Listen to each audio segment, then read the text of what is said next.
thee another broidered with her own hand, and rich as ever dallied with the wind.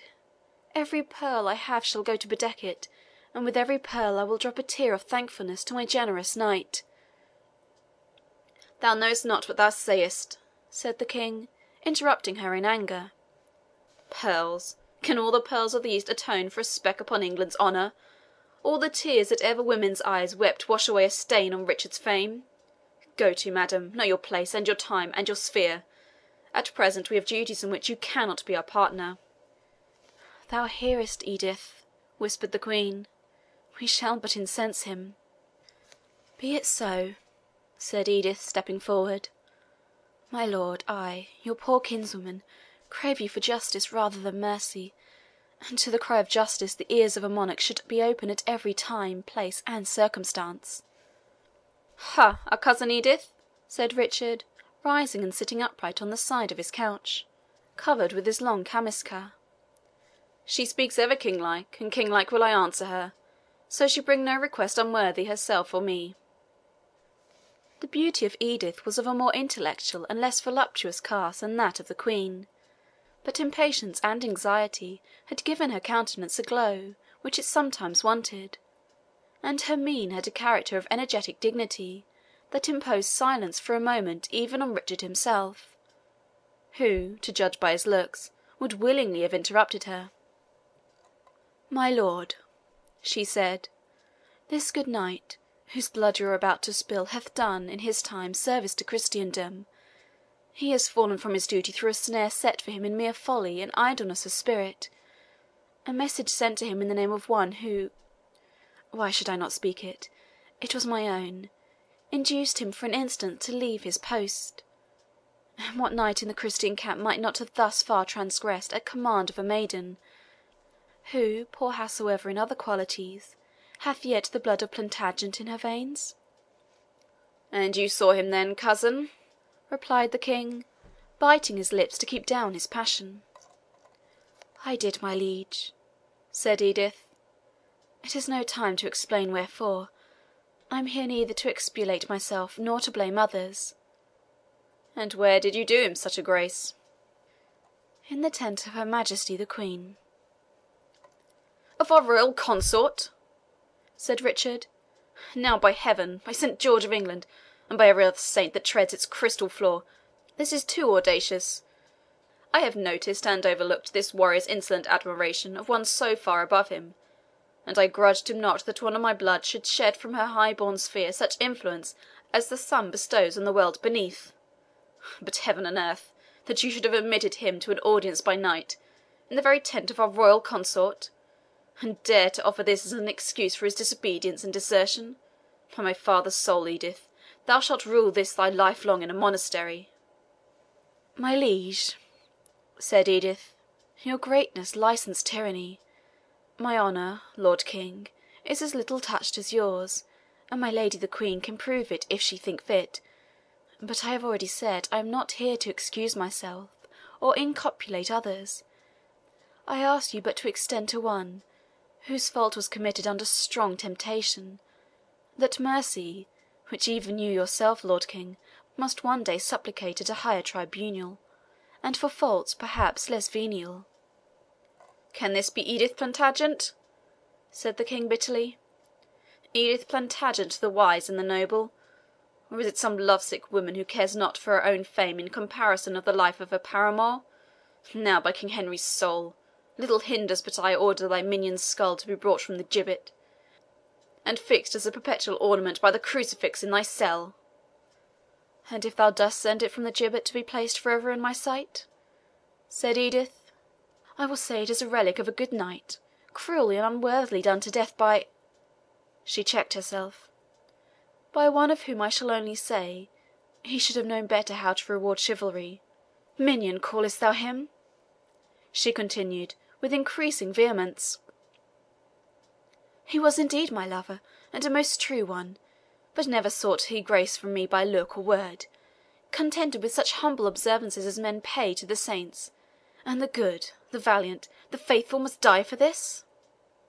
"Oh, peace, peace, for pity's sake!" whispered the Queen. "You do but offend him more."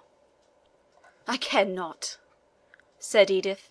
"The spotless virgin fears not the raging lion. Let him work his will on this worthy knight. Edith, for whom he dies, will know how to weep his memory. To me no one shall speak more of politic alliances, to be sanctioned with this poor hand. I could not, I would not, have been his bride living. Our degrees were too distant. But death unites the high and the low. I am henceforward the spouse of the grave." The king was about to answer with much anger, when a Carmelite monk entered the apartment hastily, his head and person muffled in the long mantle, and a hood of striped cloth of the coarsest texture which distinguished his order, and, flinging himself on his knees before the king, conjured him, by every holy word and sign, to stop the execution. "Now, by both sword and sceptre," said Richard, "the world is leagued to drive me mad. Fools, women, and monks cross me at every step. How comes he to live still?" "My gracious liege," said the monk, "I entreated of the Lord of Gilsland to stay the execution until I had thrown myself at your royal—" "And he was wilful enough to grant thy request?" said the king. "But it is a piece with his wonted obstinacy. And what is it thou hast to say? Speak in the fiend's name." "My lord, there is a weighty secret, but it rests under the seal of confession. I dare not tell or even whisper it. But I swear to thee by my holy order, by the habit which I wear, by the blessed Elias our founder, even him who was translated without suffering the ordinary pangs of mortality, that this youth has divulged to me a secret, which, if I might confide it to thee, would utterly turn thee from thy bloody purpose in regard to him." "Good father," said Richard, "that I reverence the church, let the arms which I now wear for her sake bear witness. Give me to know this secret, and I will do what shall seem fitting in the matter. But I am no blind Bayard, to take a leap in the dark under the stroke of a pair of priestly spurs." "My lord," said the holy man, throwing back his cowl and upper vesture, and discovering under the latter a garment of goatskin, and, from beneath the former, a visage so wildly wasted by climate, fast, and penance, as to resemble rather the apparition of an animated skeleton than a human face. "For 20 years have I miscreated this miserable body in the caverns of Engaddi, doing penance for a great crime. Think you I, who am dead to the world, would contrive a falsehood to endanger my own soul? Or that one, bound by the most sacred oaths to the contrary, one such as I, who have but one longing wish connected with earth, to wit the rebuilding of our Christian Zion, would betray the secrets of the confessional? Both are alike abhorrent to my very soul." "So," answered the king, "thou art the hermit of whom men speak so much.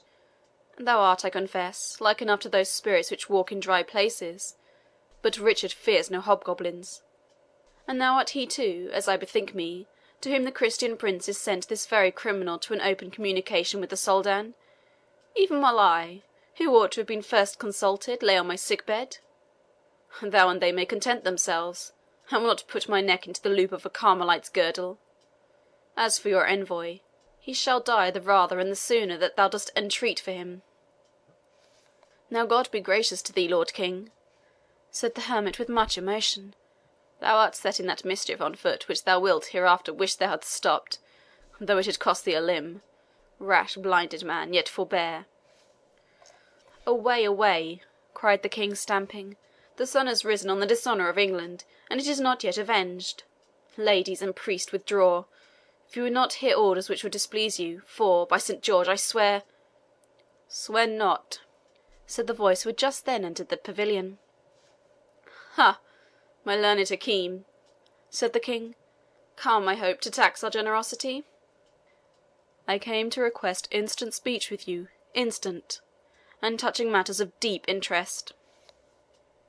First look on my wife, Hakim, and let her know in you the perseverer of her husband." "It is not for me," said the physician, folding his arms with an air of oriental modesty and reverence, and bending his eyes on the ground. "It is not for me to look upon beauty unveiled, and armed in its splendours." "Retire then, Berengaria," said the monarch, "and Edith, do you retire also.